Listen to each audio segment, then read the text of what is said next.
If losing someone felt unbearable, that doesn't automatically mean it was love. That's uncomfortable to hear, but stay with me.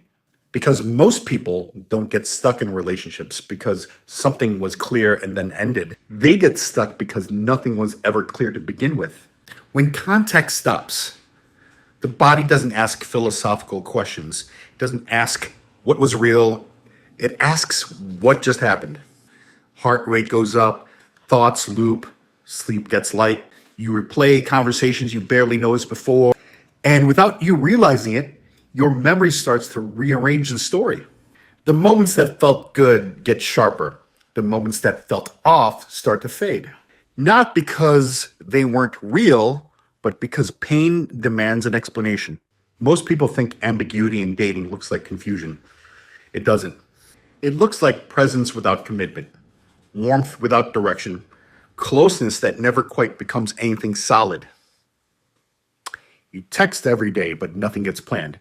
You share intimate conversations, but avoid defining what they mean. You hear things like, I'm not ready right now, or let's see where this goes. With no timeline, no clarity, no next step. Nothing is promised, nothing is denied. And that's exactly why it's so powerful. Clear rejection hurts, but only hurts once. Ambiguity hurts slowly, and it keeps hope alive. It gives your mind just enough information to stay engaged and never enough to reach a conclusion.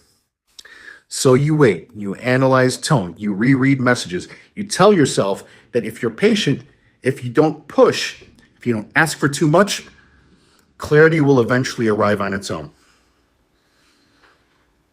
But what's really happening is quieter. The relationship is growing not in shared time, but in your head. Most of the bond isn't happening between two people. It's happening alone, afterward, in the gaps, in the silence, in what you imagine might still happen.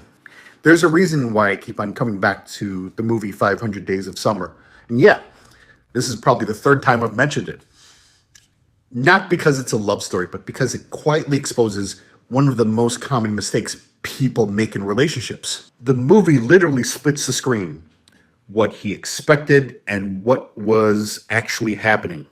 And the pain doesn't come from the breakup. It comes from realizing how much of the relationship existed only on one side of the frame. That's how ambiguity works in real life. You don't fall in love with what's happening. You fall in love with what you expect it to become. And the less defined the relationship is, the more room there is for projection. And that's where things get dangerous. Because anxiety sharpens attention. Attention feels like attraction. So anxiety gets mistaken for chemistry. Unpredictability keeps you alert. Alert feels like excitement. Excitement gets labeled as connection. Stability feels quiet. Ambiguity feels alive. So the body gets activated and the mind assigns meaning to explain it. That's the fallacy. We confuse intensity with truth. We treat reaction as revelation. We assume that because something feels powerful, it must be meaningful. But intensity only proves activation. It doesn't prove intimacy. Take Jim and Jane. Jim feels close. Jane never quite arrives. There were a few long conversations, some late nights, a sense that something might turn into something more. No commitment, no shared future, nothing clearly named. Then Jane pulls back, and Jim falls apart.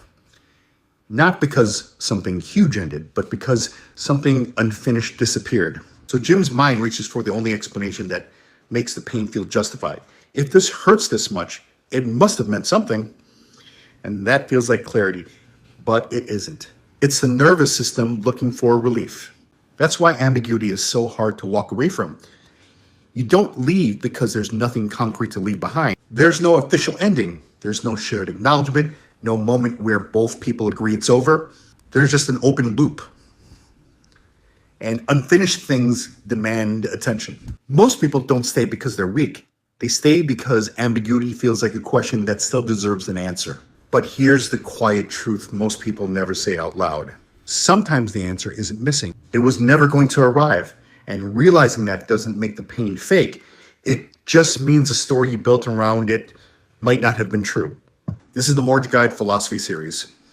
If you've made it this far, I appreciate you. Please like and subscribe and comment what you'd like to talk about in my next videos. And as always, take care of yourself and each other.